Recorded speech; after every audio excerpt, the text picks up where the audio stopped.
Hello and welcome to today's lesson where we're looking at the Boston Matrix, also known as the BCG Matrix or Boston Consulting Group Matrix. Now, the Boston Matrix is a popular tool which can help a business analyze its portfolio. And a portfolio simply means the range of products sold by a business.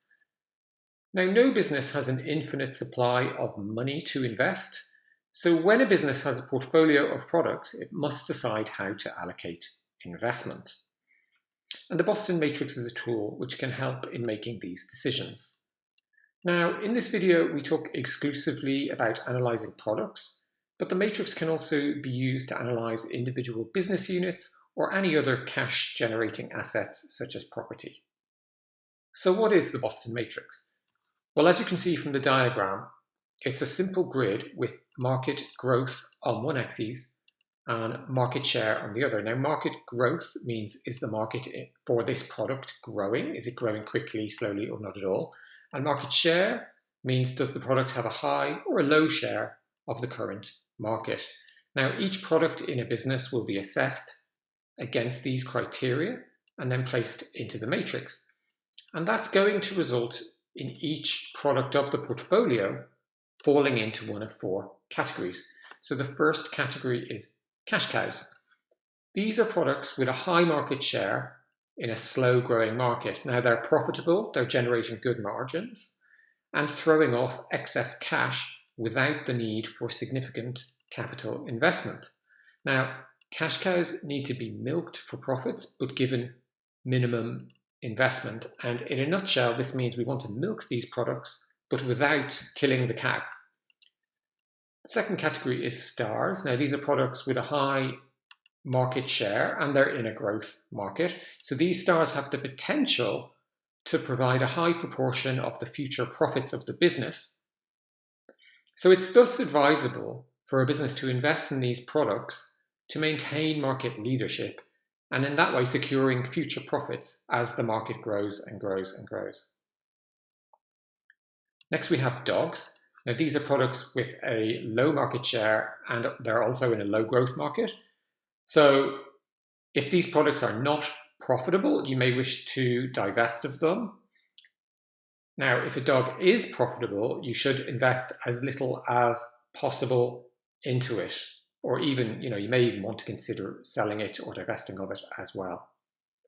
Finally, we have question marks, and these are products with a low market share but they're in a high growth market. Now, because of this, their growth rate going forward is unclear, and so further investigation is needed to decide what to do with them. Now, some of the question marks in a portfolio, hopefully, will go on to become stars, but equally they might crash and burn, as it's not easy, to spot a future star. So let's look at an example, and the example we'll use is that of Apple's product portfolio.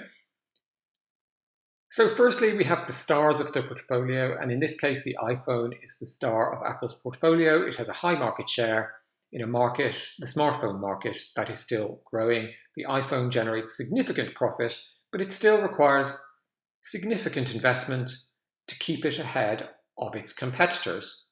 Next, we have cash cows. So the iPad and MacBook are the cash cows of Apple's product portfolio. These products have a high market share, but the market for these products isn't really growing anymore. They require relatively little investment for them to continue to be profitable. Next, we have dogs, and the iPod is probably the dog of the Apple portfolio. The market isn't growing as people tend to use their smartphones to listen to music these days. In fact, because people are using their smartphones, the market for the iPod is probably shrinking. Now, for this reason, it makes no sense to invest in the iPod right now. Finally, question marks, and the iWatch is probably the one product in Apple's portfolio with a question mark hanging over it. Now, it certainly has the potential to become huge, to become as big a market as the phone market, but there's still many, many unknowns. So Apple will need to analyze the iWatch against its other up-and-coming products to decide where to invest for the future. So one final thing to be aware of, The size of the circles in the diagram represent the value of sales for a product.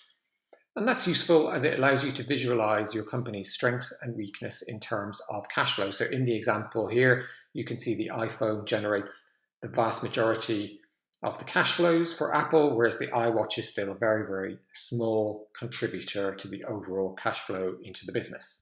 The Boston matrix is actually based on the product life cycle, as you can see in this diagram. So products begin as question marks. We don't know what their future holds. Some of them will fade away and have no future. Others will go on to become successful and be stars as their sales begin to ramp up. But over time, they become cash cows as the market stops growing so quickly. And then finally, as the market and sales start to decline, they become dogs. Now, in terms of the advantages and disadvantages of the Boston matrix, then for advantages, we have that the model is easy to understand and use. It enables you to think about how to allocate your limited resources to your portfolio so that profit is maximized over the long term. And it shows if your portfolio is balanced.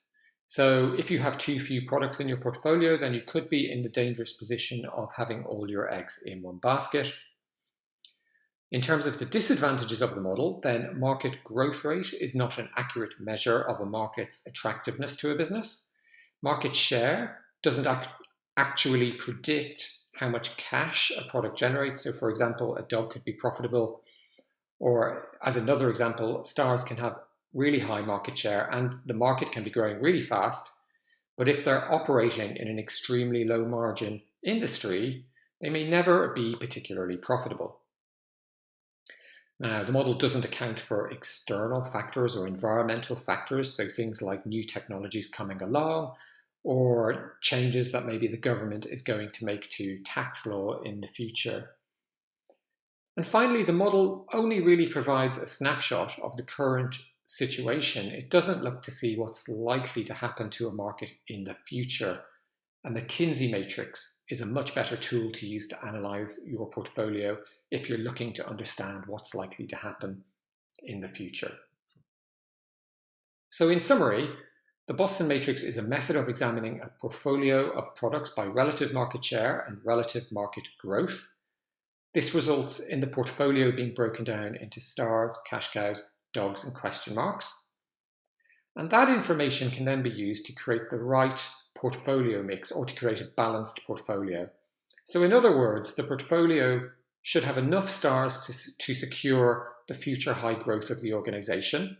It should have enough cash cows to supply the funding for this future growth. And it should have enough question marks in it with the potential to be turned into future stars. So that's it for today's lesson. I really hope you enjoyed it and I look forward to speaking to you again soon.